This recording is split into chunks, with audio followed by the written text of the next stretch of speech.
إن الحمد لله نحمده ونستعينه ونستغفره ونعوذ بالله من شرور أنفسنا وسيئات أعمالنا من يهده الله فلا مضل له ومن يضلل فلا هادي له وأشهد أن لا إله إلا الله وحده لا شريك له وأشهد أن محمدا عبده ورسوله أما بعد فإن أصدق الحديث كتاب الله وأحسن الهدي هدي محمد صلى الله عليه وسلم وشر الأمور محدثاتها وكل محدثة بدعة وكل بدعة ضلالة وكل ضلالة في النار أما بعد.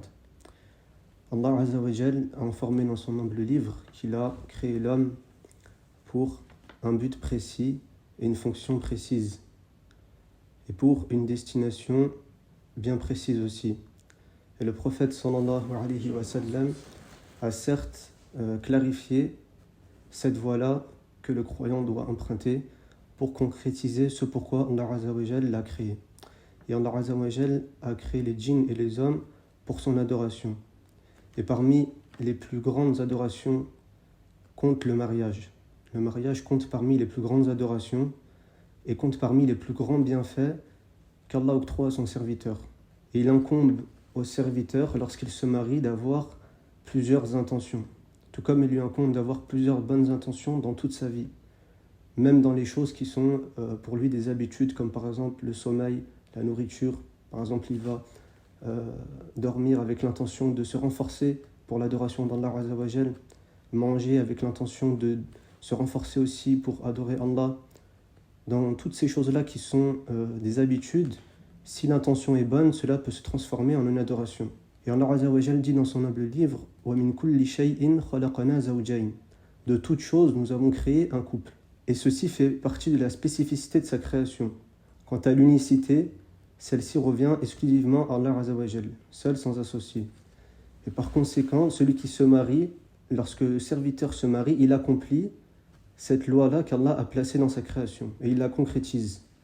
De plus, celui qui se marie concrétise également la sunna du prophète sallallahu alayhi wa sallam, car le prophète sallallahu alayhi wa sallam a incité dans de nombreux hadiths au mariage. Et il dit sallallahu alayhi wa sallam Man raghiba an sunnati falaysa minni. Celui qui se détourne de ma sunna ne fait pas partie de moi, ne fait pas partie des miens. Et le prophète sallallahu alayhi wa sallam, il a mentionné cela après que 3 hommes soient venus interroger au sujet de ses adorations à lui, sallallahu alayhi wa sallam. Et après cela, ils ont dit, le premier a dit, je m'engage à passer toutes mes nuits en prière. Le deuxième dit, je m'engage à jeûner sans interruption toute ma vie. Et le troisième dit, quant à moi, je m'engage à ne jamais me marier.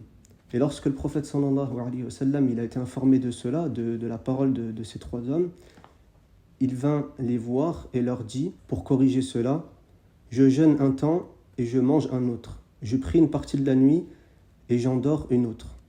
Et je me marie aux femmes. Celui qui se détourne de ma sunna ne fait pas partie des miens. Et le prophète sallallahu alayhi wa sallam a incité au mariage dans de nombreux hadiths, comme on l'a dit.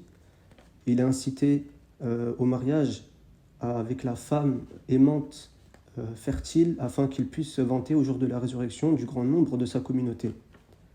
Donc lorsque le musulman se marie, il met aussi cette intention-là, de multiplier le nombre de la communauté musulmane. Et le prophète sallallahu alayhi wa sallam a dit par exemple Ya ma'ashara al-shabab man istata'a minkum al-ba'ata falyatazawwaj. Ô vous les jeunes, celui d'entre vous qui en a la capacité, qu'il se marie. Puis avec cela, le serviteur met l'intention de préserver sa chasteté et aussi d'être une cause de la préservation de la chasteté d'une fille parmi les musulmanes, et qu'il préserve son regard et son cœur du suivi des passions. Tout comme il met l'intention d'obtenir une descendance pieuse qui invoquera en sa faveur après sa mort, comme le prophète sallallahu alayhi wa sallam a dit quand le fils d'Adam meurt, ses œuvres s'arrêtent sauf dans 3 choses. إِذَا مَاتَ ابْنُ آدَمَ انْقَطَعَ عَمَلُهُ إِلَّا مِنْ ثَلَاثٍ. Et parmi ces 3 choses, il a cité أَوْ وَلَدٍ صَالِحٍ يَدْعُو لَهُ, un enfant pieux qui invoque pour lui. Tout comme celui qui se marie met l'intention d'obtenir une femme dans son foyer qui le soutient et le conforte face aux tourments de la vie et de ses épreuves, et qui l'aide dans ses affaires religieuses et mondaines. Allah Ta'ala dit هو الذي خلقكم من نفس واحدة وجعل منها زوجها ليسكن إليها. C'est lui qui vous a créé d'un seul être dont il tira son épouse afin qu'il trouve la sérénité auprès d'elle. Et il incombe à l'époux de craindre Allah Azza wa Jal à travers son épouse, de lui enseigner la religion selon sa capacité et qu'ils cheminent ensemble main dans la main, afin qu'il n'y ait pas un fossé entre les deux. Et il incombe aussi aux deux époux de ne pas divulguer les secrets du couple, tout comme il leur incombe de bien communiquer entre eux dans le mariage, car le mariage c'est des hauts et des bas.